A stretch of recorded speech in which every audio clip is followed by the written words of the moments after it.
할렐루야. 설날 명절 가족들과 함께 예배하는 여러분 모두를 주님의 이름으로 환영하며 축복합니다. 한국교통연구원에 의하면 올해 설 연휴 전국의 이동 인원은 3,484만 명에 달할 것으로 추정을 합니다. 대한민국 인구의 약 3분의 2가 고향을 찾고 부모 형제를 만나러 이동하는 겁니다. 연휴 기간 교통비용은 약 24만 8천 원 정도로 예상이 되는데 작년보다 2만 원 정도 증가할 것으로 전망된다고 합니다. 조사에 따르면 차례상을 차리는 데에만 30만 원에서 40만 원 정도의 비용이 들고 설날 부모님께 드리는 용돈은 평균 20만 원이며 조카들에게 주는 세뱃돈은 약 17만 원 정도로 예상을 한다고 합니다. 이렇듯 막대한 시간과 경비가 소요되는 것은 당연한 일이고 또 그에 못지않게 스트레스도 동반되는 일이지만 그럼에도 불구하고 그 먼 거리를 마다하지 않고 달려오는 이유는 무엇이겠습니까? 그것은 간단합니다. 이곳에 고향이 있고 부모님이 있기 때문입니다. 여러분 인생에는 두 가지 고향이 있습니다. 하나는 육신의 고향이고 다른 하나는 영적인 고향입니다.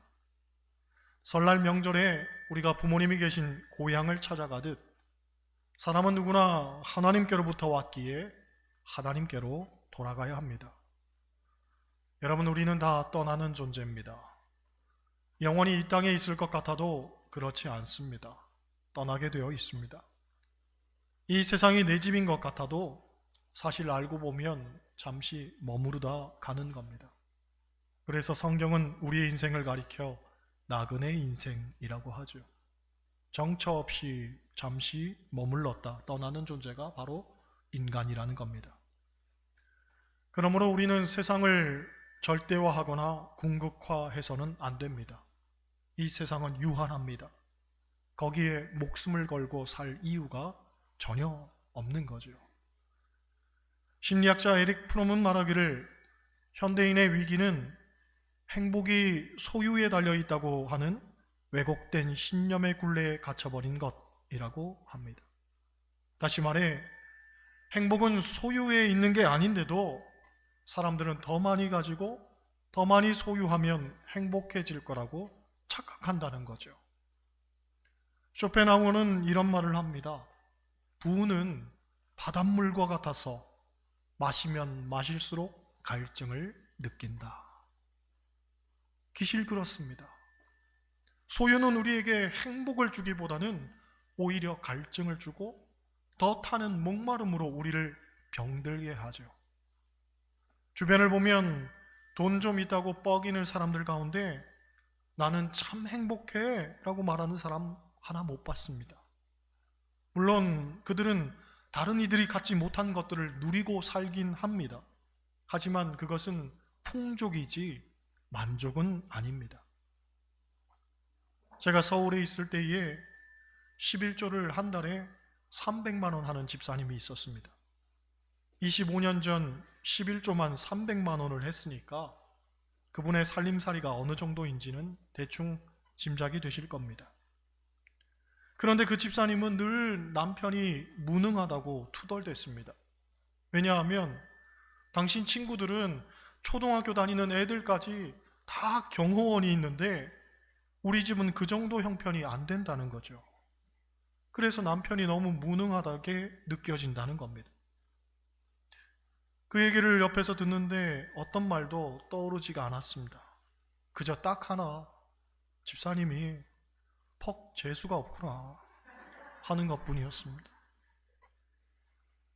저는 당장 하루 벌어 하루 먹고 사는 가정에서 자랐지만 그저 모든 것이 감사하고 행복했는데 이분은 누구보다도 많은 것을 가졌으면서도 남편에 대한 불만으로 가득 차 있는 걸 보며 당시 저로서는 도무지 이해가 안 되는 것이었죠. 그런데 인생을 살다 보니 이제는 충분히 이해가 될 것 같습니다. 왜냐하면 행복은 소유에 있는 게 아니라는 걸 확실히 알기 때문입니다. 여러분, 사람이 태어날 때에는 손을 오므리고 태어난다고 하죠. 이것은 가지고 붙들려는 인간의 욕망의 본성을 상징합니다. 반면 사람이 죽을 때는 손을 다 펴고 죽는다고 합니다. 즉 인생은 결국 다 내려놓고 가더라는 거죠. 바로 이러한 나그네적인 성서적 정체성을 갖고 살아야 우리는 인생의 참된 의미를 발견할 수가 있습니다. 여러분, 사람이 인생의 의미를 알아야 하는 몇 가지 이유가 있습니다. 첫째, 인생의 의미를 알아야 인생의 목적이 생깁니다. 유명한 정신분석학자인 빅터 프랭클은 유태인 수용소의 경험을 통해서 의미요법이라는 것을 주창합니다. 곧 삶의 의미를 찾은 사람은 아무리 힘든 고난이 찾아와도 그걸 견딜 수 있지만, 삶의 의미를 찾지 못한 사람은 고난을 극복하지 못하고 죽더라는 거죠. 어떤 책을 보니 이런 얘기가 있습니다. 사람이 태어나서 20년 동안은 이 세상이 어찌 돌아가는지에 대한 기초 지식을 쌓는데 보내야 한다면, 사람의 말년 20년 동안은 아픈 몸으로 고생하며 산다는 거죠. 그러니까 실질적으로 내 맘대로 살아볼 수 있는 시간은 많아야 40년이라는 겁니다. 그런데 이 길다면 길고 짧다면 짧은 40년이 사람이 죽고 난 이후에 영원한 삶을 위한 결정적인 준비가 된다는 점에서 우리는 이 시간을 잘 살아야 하는 거죠. 다시 말해, 인생은 유한한 80년의 세월이 전부가 아니라 영원한 내세의 삶이 있다는 점에서 지금 우리에게 주어진 이 삶의 의미를 영원 속에서 잘 찾아내야 한다는 겁니다. 둘째로, 우리가 인생의 의미를 알아야 삶을 단순하게 살 수 있습니다. 마음밭에 무엇을 심지? 라는 책을 보면 인생의 시간을 환산해 놓은 것이 있습니다. 보통 사람이 70까지 산다고 가정할 때에 잠자는데 23년을 쓰고 일하는데 26년을 쓴다고 합니다. TV를 보는데 7년을 쓰고 양치질을 하고 씻고 화장실에서 볼일 보는데 약 3년 반을 쓴다고 합니다. 화내는 시간에 약 2년 정도를 사용하고 그 밖에는 쓸데없는 걱정하는데 시간을 사용한다고 합니다. 물론 요즘 이 저자가 책을 다시 썼다면 휴대폰 하는데 굉장히 많은 시간을 쓴다고 얘기하겠죠. 어쨌든 웃는 시간은 얼마나 될까 환산을 해보니 평생 다 합쳐봐야 88일밖에는 안 된다고 합니다. 참 인생에 웃을 일도 없지만 가만히 보면 우리가 인생을 너무 쓸데없는 데에 낭비하고 산다는 거죠. 어릴 때에는 친구의 목숨을 걸지만 정작 사회에 나가보면 어릴 때 관계 맺고 살던 친구들은 별 소용이 없음을 알게 됩니다. 청년 때에는 연인의 모든 것을 다 올인하지만 사랑의 불길이 그토록 허망하게 꺼질 줄은 미처 몰랐을 겁니다. 그런 것입니다. 사람들이 사용하는 인생의 시간을 보면 정말 필요하고 중요한 일에 사용하는 시간은 사실 얼마 되지 않습니다. 대부분 쓸데없이 허비되고 낭비되는 시간들이라고 하죠. 그러하기에 우리 인생의 의미를 알아서 꼭 필요한 것과 그렇지 않은 것을 잘 구분하며 살아야 합니다. 그리고 하나님이 나를 통해 하기를 원하시는 일을 살피고 그것에 진력할 수 있어야 합니다. 그런 면에서 여러분의 삶이 좀 더 단순해지기를 원합니다. 복잡다단하여 분주하기만 하고 바쁘기만 한데 결국은 공허하고 아무것도 남지 않은 그런 인생 되지 않기를 원합니다. 하나님이 주신 목적을 깨닫고 그것만 바라보며 그것에 최선을 다하며 나아갈 수 있는 그런 생이 되시기를 원합니다. 할렐루야. 셋째로, 그런 면에서 우리가 인생의 의미를 알아야 거기에 초점을 맞춘 삶을 살 수 있게 됩니다. 어릴 때 돋보기 장난 다들 해보셨을 겁니다. 돋보기를 통해서 빛을 한 점에 모으면 그 빛으로 종이를 태울 수 있습니다.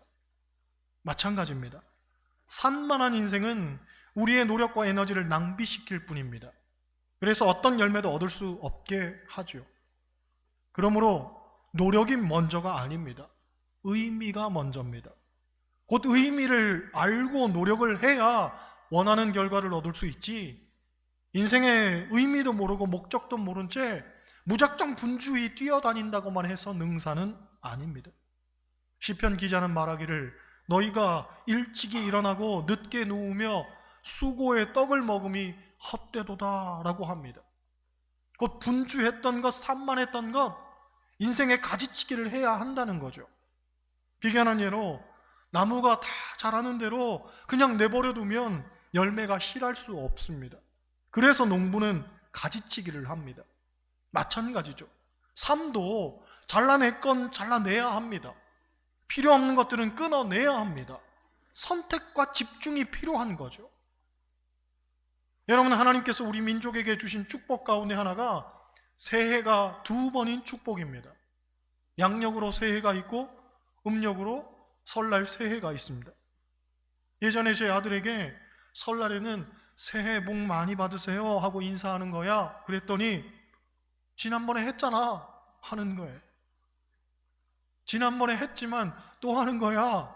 그랬더니 잘 이해를 못하는 눈치였습니다.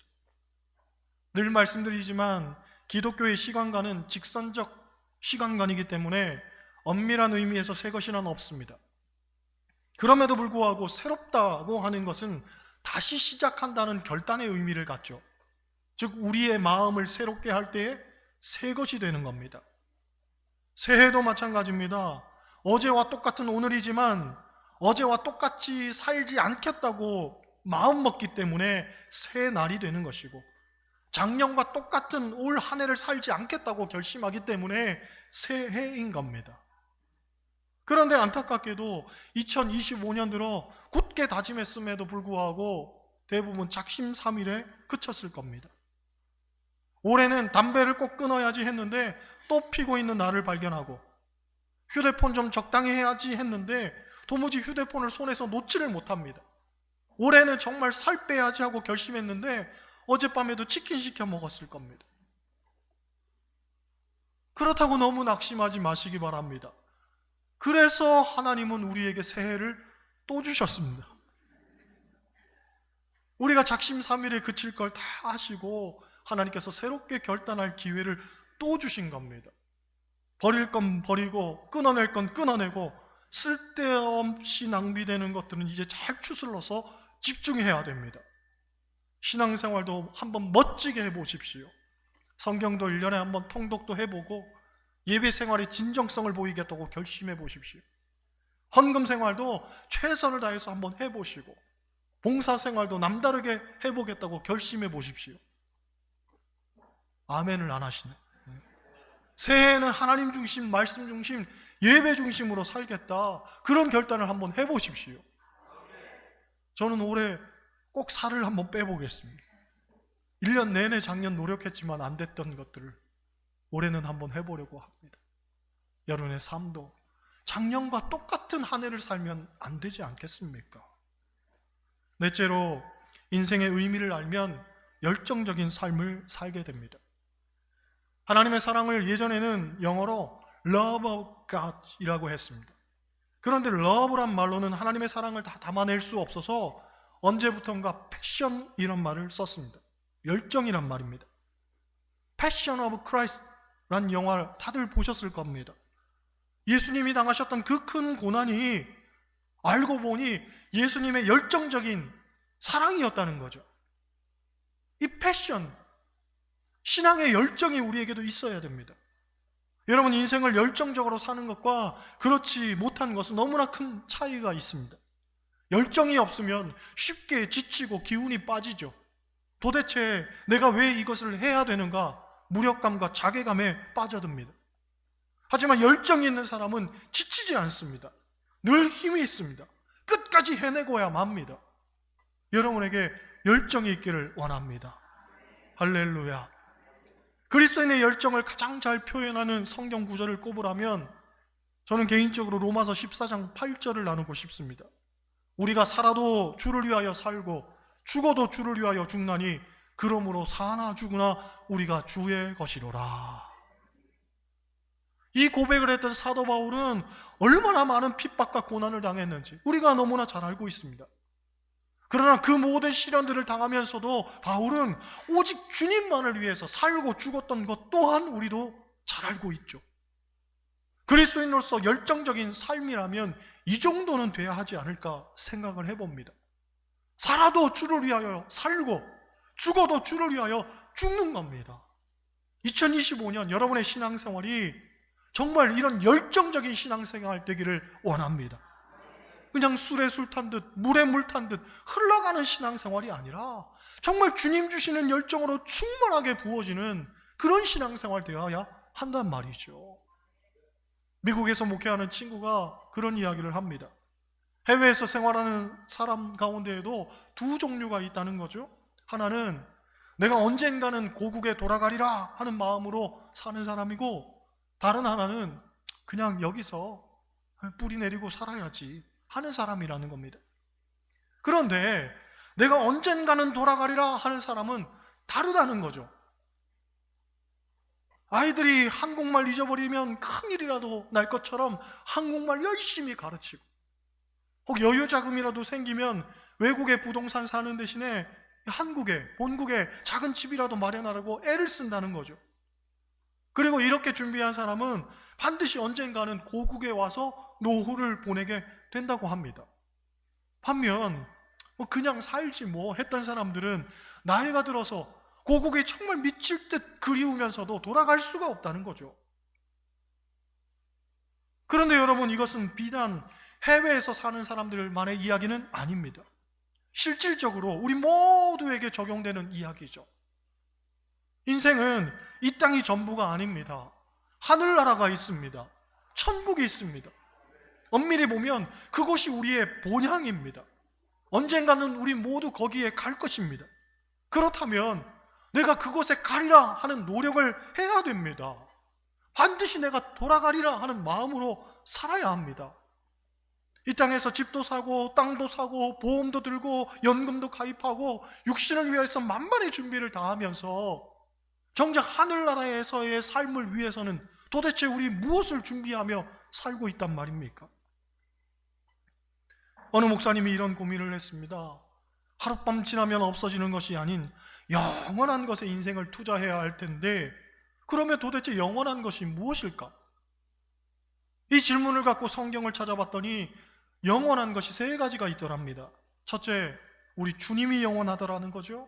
히브리서 13장 8절, 예수 그리스도는 어제나 오늘이나 영원토록 동일하시느니라. 주님이 영원하시고, 둘째, 하나님의 말씀이 영원하더랍니다. 마태복음 24장 35절, 천지는 없어질지언정 내 말은 없어지지 아니하리라.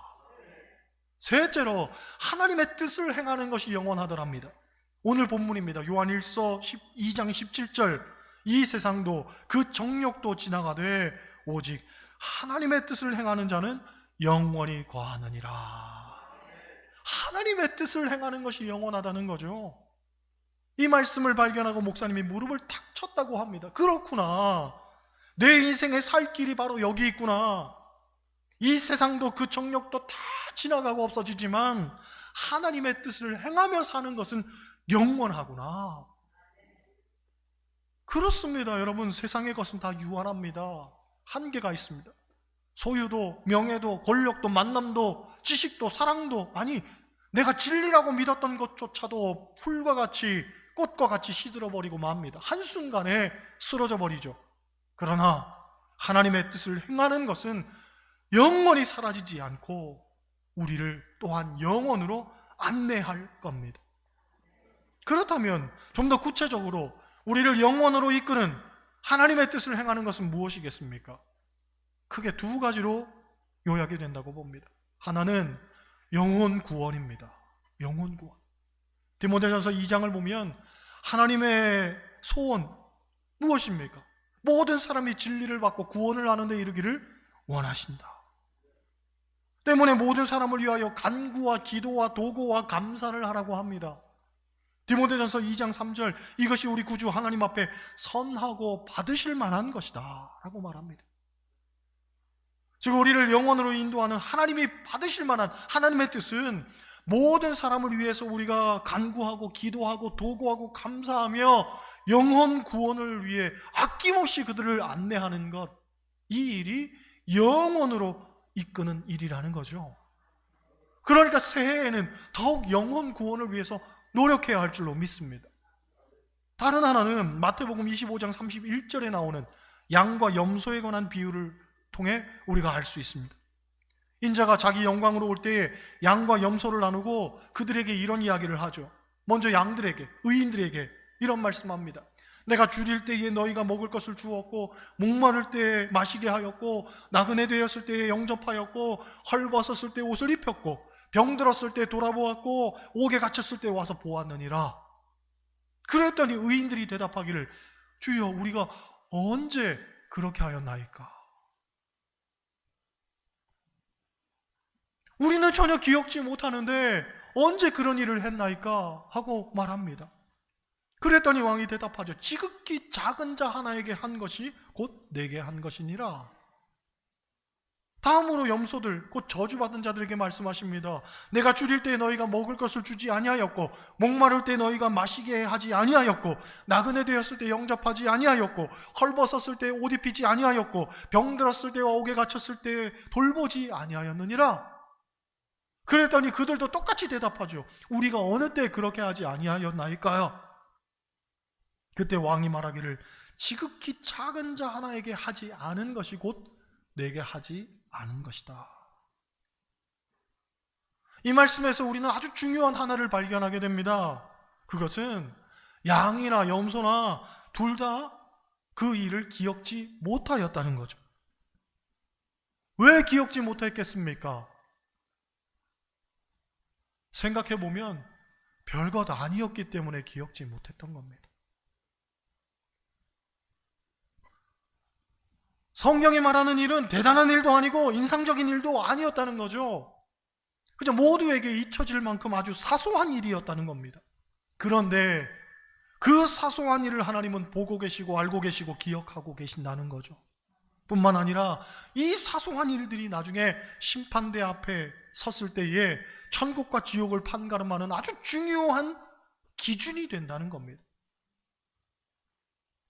요컨대 우리를 영원으로 이끄는 하나님의 뜻을 행하는 건 아주 대단한 일을 하거나 엄청난 기준이 제시된 게 아니라는 거죠.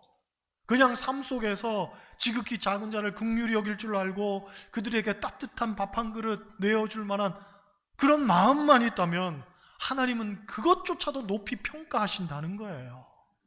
그냥 일상 속에서 우리가 살아가는 그 모습 속에 따뜻한 마음 품는 것, 그것이 하나님이 기뻐하시는 일이고 그것이 우리를 영원으로 안내하는 중요한 기준이 된다는 거죠. 해마다 명절이 되면 신문 한 귀퉁이를 쓸쓸하게 장식하고 있는 이야기들이 많이 보입니다. 외로운 이들, 고독한 사람들에 대한 이야기들, 우리 이웃에 대한 이야기, 그런 이야기들이 많이 나오죠. 그걸 간과치 않고 그들을 향해서 우리가 이 작은 손을 내밀 수만 있다면 그것이야말로 하나님이 기억하시고 기뻐하시는 영원한 일을 행하는 것이라는 말입니다.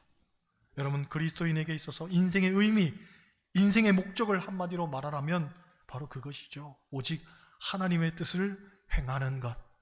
그런데 하나님의 뜻을 행하는 것, 다시금 말씀드리지만 어려운 것 아닙니다. 거창하고 대단한 일을 우리에게 요구하는 것 아닙니다.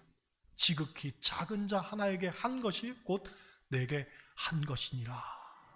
그것이죠. 설날 연휴 행복한 시간들입니다. 즐거운 시간들입니다. 하지만 그 시간 속에서 작은 자 하나를 돌아볼 수 있는 그런 마음이 있다면 하나님 더더욱 기뻐하실 줄로 믿습니다. 더 의미 있게 여러분의 인생을 사용하셔서 하나님의 기쁨이 되고 또 영원 가운데 나아갈 수 있는 저와 여러분 되시기를 주님의 이름으로 간절히 축원합니다.